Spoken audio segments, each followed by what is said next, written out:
Recebi aqui um e-mail muito particular, a pessoa até não quis se identificar, porque ela viveu uma experiência que foi, para ela, muito marcante, muito difícil, mas ao mesmo tempo ela já está retirando os aprendizados daquilo que ela considerou um erro muito grande. Ela me diz: padre, sou casada há mais de 10 anos, vivo muito bem com meu marido, sou católica praticante, conheço a palavra, os mandamentos.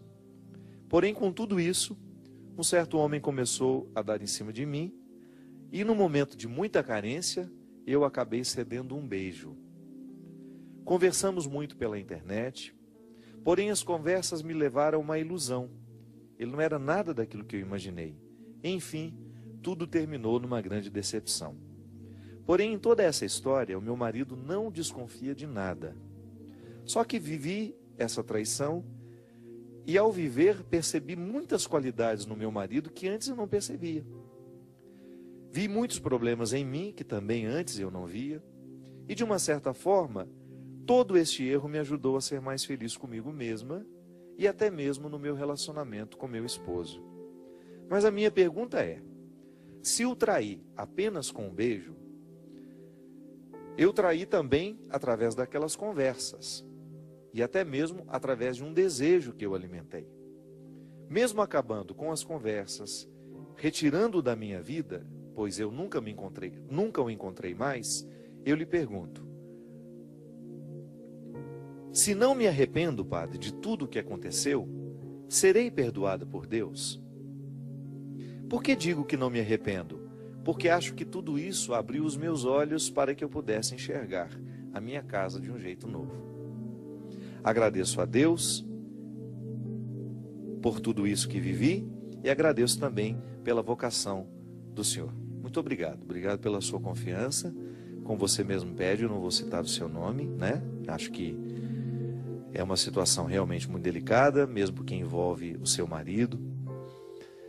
Eu discordo de você que você não tenha se arrependido. Eu acho que você acabou extraindo o bom fruto, o aprendizado do erro.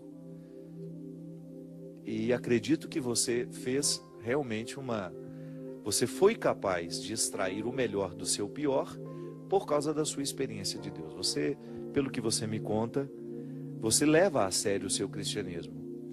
E essas coisas podem acontecer com qualquer um de nós. São Paulo já dizia na sua carta, né? Quem está em pé, cuidado para não cair. Agradeço muito a sua honestidade, a sua capacidade de nos contar essa história, ainda que seja de maneira anônima, né? Porque às vezes a gente é tão orgulhoso que mesmo no anonimato nós não queremos que o outro saiba do que fizemos, porque a gente não tem coragem de contar nem para nós mesmos. Às vezes, quando nós somos capazes de formular a nossa história a alguém, e eu tenho certeza que se você tivesse tido a oportunidade de me encontrar pessoalmente, você teria me contado essa história. O simples fato de formular a narração de um erro que a gente viveu, que nos envergonhou muito, já mostra que nós já estamos sob a ação restauradora de Deus. Deus nos restaura dos piores erros que a gente possa ter cometido. E você, sem dúvida, está arrependido sim, porque esse aprendizado só foi extraído, ele só foi possível porque há um coração em processo de conversão. Minha filha, às vezes isso acontece mesmo. É como se a gente, saindo do território da nossa casa, a gente pudesse reconhecer a beleza que existe nela. E o pecado, ele faz isso com a gente, sim, quando nós temos o coração em Deus. Por isso que eu disse isso aqui no início do programa, e digo isso sempre. Nós não podemos desistir de caminhar na direção das consequências do nosso batismo. Uma dessas consequências, minha gente, é justamente a gente ser capaz de reconhecer os nossos erros, de administrar o arrependimento, de querer o arrependimento ao invés da culpa. Talvez você esteja bem e feliz, é porque você não carregou a culpa. E você pode acreditar sim na restauração de Deus na sua história. Agora, eu lhe recomendo que você procure um padre da sua confiança, que você faça uma confissão. A traição foi só um beijo, mas para a sua consciência tão apurada a respeito do respeito que você... A respeito do respeito é ótimo, né? A respeito da consciência que você tem do valor do seu sacramento, é uma traição grande, sim. Às vezes, minha gente, nem chega a ser um ato. O simples fato de você alimentar um desejo, você que é casado sabe disso. De repente você olha para o seu marido e você sabe que você está alimentando o desejo por um outro homem, você já se sente traidora. Aliás, eu fico pensando que a gente se sente mais traidor à medida em que nós somos mais conscientes do amor que a gente precisa viver. A fidelidade é isso, né? Quando você não negligencia o amor que você vive, o amor que você experimenta. Você olha para o outro e você pensa, ele não merece ser enganado.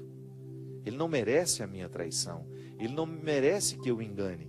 Então a fraqueza, ela existe em todos nós. Ela existe em mim, no Cristian que é casado, em mim que sou padre, que preciso ser fiel ao meu ministério. Como é que eu administro essa fidelidade ao meu ministério?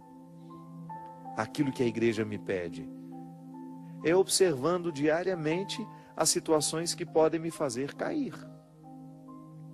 Sendo honesto com o que sinto, com as pessoas que se aproximam de mim, o que eu vou alimentar, né? Os vínculos que eu vou permitir.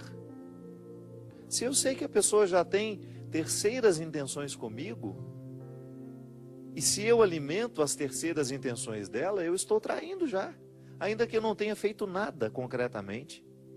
O simples fato de dar corda, né, ou de alimentar uma fogueira que depois eu não terei condições de apagar, já é uma traição. Eu preciso velar diariamente pela minha fidelidade ao meu sacerdócio, porque ao ser fiel ao meu sacerdócio, eu estou sendo fiel ao meu povo, às pessoas que acreditam em mim. Eu estou sendo fiel a essa igreja que me envia diariamente para fazer o trabalho que eu faço, que me libera para ser um padre comunicador. Eu tenho que zelar por essa confiança toda. Qualquer coisa de errado que eu possa fazer, né? As minhas traições podem custar muito alto para a igreja. Eu tenho que pensar nisso o tempo todo. E penso com alegria, eu não penso como um fardo, não. Essa confiança que a igreja tem no meu trabalho é uma responsabilidade muito grande para mim. Eu tenho que zelar muito pela minha fidelidade. Agora, você que é casado, não é diferente. O Cristian, para ser fiel a Camila, o Cristian tem que fazer os esforços dele diariamente. A Camila, para ser fiel a Cristian, precisa fazer os esforços dela. Aí, gente, é que entra a grande diferença. Se eu quero ser fiel, eu preciso estruturar a minha vida, as minhas escolhas, num contexto que me facilite ser fiel. Se eu começo a me expor ao perigo, não é verdade? Se eu começo a me expor aos riscos que estão por toda parte, então eu já começo a fragilizar o meu vínculo de fidelidade. A internet, como você mencionou, que foi uma relação muito virtual, né? A internet é uma porta para a traição. Por quê? Porque ela encoraja o anonimato. Então a gente entra num chat de bate-papo, nem sei se existe isso ainda, existe? Antigamente tinha, né? As pessoas entravam no chat de bate-papo, colocava lá um nick, né? Um nomezinho falso, e fica todo mundo ali conversando, horas e horas, né? Contando mentira um para o outro. Isso alimenta muita gente, que às vezes, por não ter muitos relacionamentos concretos, optam por são pessoas que optam por ter esse tipo de relacionamento virtual, passa a noite inteira conversando numa sala de bate-papo com pessoas que talvez nunca vá ver o rosto, desculpe. A internet acaba sendo um instrumento que facilita a traição por causa do anonimato. Então ali a gente começa a alimentar ilusões, e daqui a pouco você já está marcando encontro com uma pessoa que você não sabe que é, que também não sabe quem é você. E este anonimato gera uma espécie de proteção. Eu, no meu caso, não, né? Porque eu sou uma pessoa que sou muito conhecida. Uma pessoa conhecida vai ter mais dificuldade de manter esse anonimato.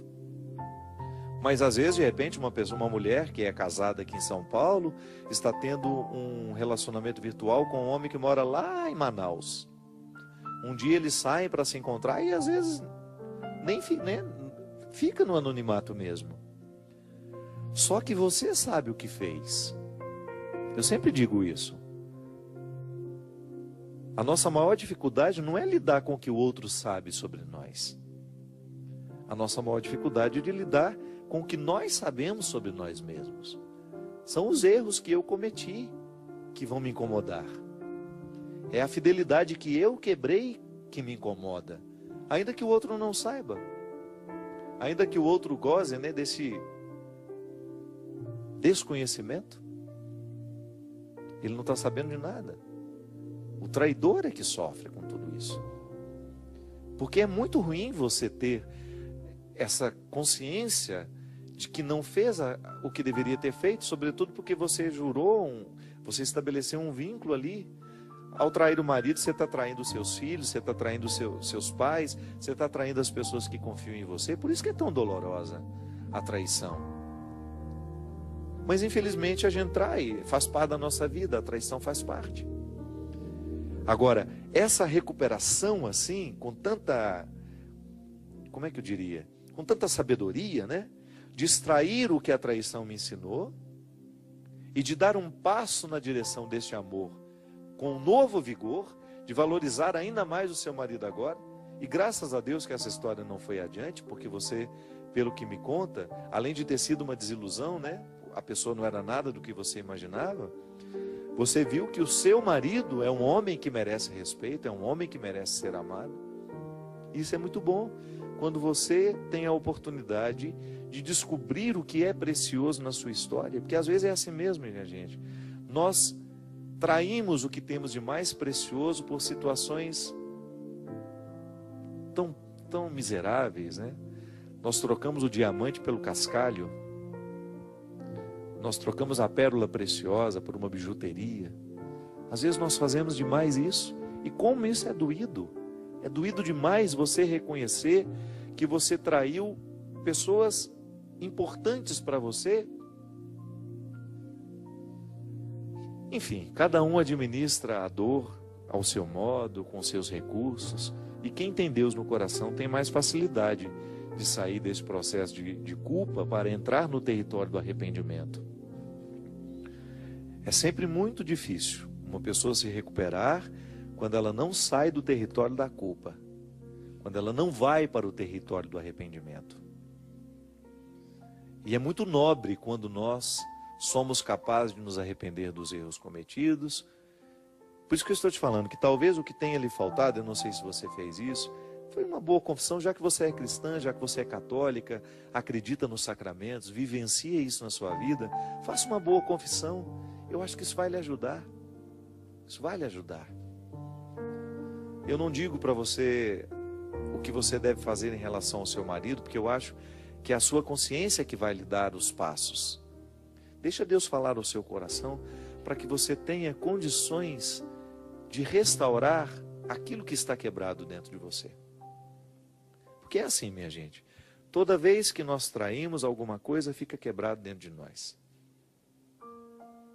E aí a gente tem aquele processo de restauração do que foi danificado. Nós não somos um interruptor de luz que acende e apaga.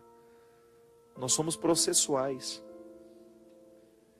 Dentro de nós as coisas seguem uma ordem. É igual a regra do Eclesiástico, Que debaixo do céu há um tempo para cada coisa. Há um tempo para plantar, há um tempo para colher, há um tempo de chorar, um tempo de ser feliz. O coração humano tem regras. E toda vez que nós cometemos um erro, nós temos que viver o processo dessa restauração. É igual quando a gente corta a pele, quando a gente se machuca. A partir do momento que você machuca, tem o sangramento, depois do sangramento se estabelece ali já um processo de restauração dos tecidos, até que vai ficar uma cicatriz, dependendo do tamanho do corte, até que um dia isso some. Mas o corpo tem uma regra. A vida espiritual, a vida afetiva, segue regras semelhantes também. Somos processuais, volto a dizer. Isso é, eu vivo dentro de um processo. As coisas em mim não são assim da noite para o dia. Então, o arrependimento é essa oportunidade que eu tenho de finalizar.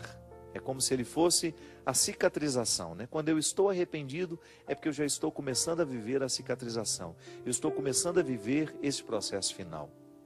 Há o sangramento, a gente lamenta, a gente chora, nos incomoda demais. Depois você começa que as coisas vão ficando um pouco mais organizadas dentro de você. Você começa a olhar para aquilo que você fez de errado com um pouco mais de amor, com um pouco mais de misericórdia, porque isso também já é a ação de Deus em nós. Essa amorização, né? É tão difícil. Como é que a gente cura um defeito? É quando a gente amoriza. Coloca uma camada de amor nesse defeito. Não é que você vai amar o seu defeito. É que você vai tratar-se com misericórdia, com a mesma misericórdia que Jesus tratou Zaqueu. Você precisa aplicar-se essa misericórdia. Você também precisa olhar-se com misericórdia. Não é ter peninha de você, não é isso não. Porque a misericórdia comporta justiça. É você ir lá, conserta o erro, dá um jeito de consertar o errado que você fez, e a partir daquele momento você não se permite mais a culpa, e você entra dentro de um contexto de reconstrução. Isso é misericórdia. Reparou o erro que fez e começa a tratar-se com respeito, expulsando a culpa e convocando o arrependimento. É assim que a gente pode superar uma fase difícil da vida. E depois de um tempo você olha para trás e fala, nossa, que bom que eu passei por aquilo, que bom que eu agi com sabedoria naquele momento, que bom que eu não me entreguei à traição, que bom que eu não me entreguei aos meus vícios. Porque a grande armadilha do diabo na nossa vida é essa, gente. É ele nos fazer, é ele nos trabalhar dentro de nós para que a gente se acostume com os nossos erros. Quanto mais acostumado o ser humano está com os seus erros, mais ele vai continuar errando. Ele não vai nem se acusar mais dos erros que comete. Isso é diabólico. O diabo vai recrutando pessoas ao longo pela vida, assim, fazendo com que elas fiquem cada vez mais laxas, digamos assim, né? Que elas fiquem cada vez mais permissivas com os erros. Jesus não. Jesus não tem medo de pecador. Mas Jesus enfrenta o pecador do jeito certo, fazendo com que aquele pecador tenha condições de olhar para o contexto dos seus erros, reconhecer o que de errado fez, procurar dar um jeito de consertar o que pode ser consertado e depois dar um passo na direção de um futuro melhor. É assim que Jesus trata aqueles que querem encontrar um novo sentido para a vida. Foi o que ele fez com Zaqueu, o que ele fez com Mateus. Mateus também não tinha um passado muito interessante. Aliás, as pessoas que Jesus recrutou naquele tempo não tinham passados interessantes. Jesus não tinha problema com os pecadores. Jesus tinha problema com os religiosos. Pode observar. O problema de Jesus era com as autoridades religiosas do seu tempo. Os pecadores, os miseráveis, ele trazia todos para perto. Abraçava, ficava amigo, convivia, ia para a casa deles. Frequentava a casa dos pecadores, frequentava os ambientes que os pecadores frequentavam, só que com uma diferença: ia lá para transformar aquelas pessoas. Ele não ia lá para poder viver a esbórnia. Não. Ele ia lá porque ele sabia que ele tinha algo de bom a oferecer àquelas pessoas. Foi o que Zaqueu fez. Foi o que Zaqueu experimentou no momento em que Jesus se aproximou dele, em que convidou, em que pediu para ficar na casa dele. Jesus poderia muito bem ter ficado na casa de um daqueles religiosos ali de Jericó, ou daqueles que estavam acompanhando o cortejo. Não. Ele quis ficar na casa daquele homem, o mais miserável deles, o que estava escondido no meio da multidão. Olha como é interessante. essa construção literária. Zaqueu não conseguia aproximar-se de Jesus por causa da multidão. Tem todo um significado escondido nisso. Ele era de baixa estatura. A multidão não o permitia chegar.